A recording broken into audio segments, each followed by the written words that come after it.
The Jamaica Teachers Association is pushing back against a report from the Caribbean Policy Research Institute, CAPRI, arguing that Jamaica's education system is being properly funded. There's a CAPRI report and a policy report that is saying that the education system is being properly funded.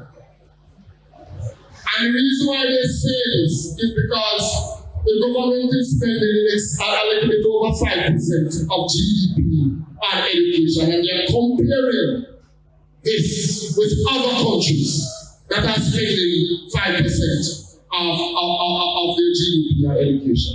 JTA President Mark Malava says the comparison is misleading, pointing out that while Jamaica spends about 5% of its GDP on education, the actual investment per child is far lower than in top-performing systems. These countries are spending anywhere between 13,000 and 14,000 US per child, units per education.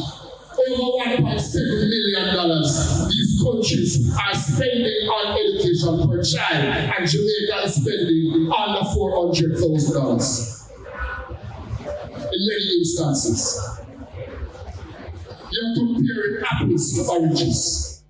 In countries like Finland and Singapore, spending per student can triple Jamaica's, translating into better resources, better infrastructure, and stronger outcomes. And you don't need to look further than in some of the classrooms to understand that education is not being funded in the way that it should be funded.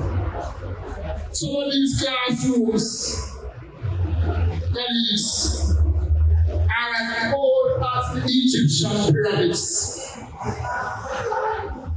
Some of these classrooms. We still have classrooms and schools that have only one smartboard.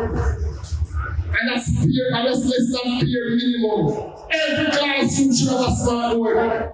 The CAPRI report, titled Room for Improvement, acknowledges Jamaica's relatively high spending but warns that learning outcomes remain low. Even more concerning, worker productivity is lagging, ranking among the weakest in the Latin America and the Caribbean. But for teachers on the ground, what's being spent simply isn't enough to meet the needs of students. Sandy Williams, TVJ News. Later in this newscast, the USA and Iran being dragged into military conflict once again. Please stay with us.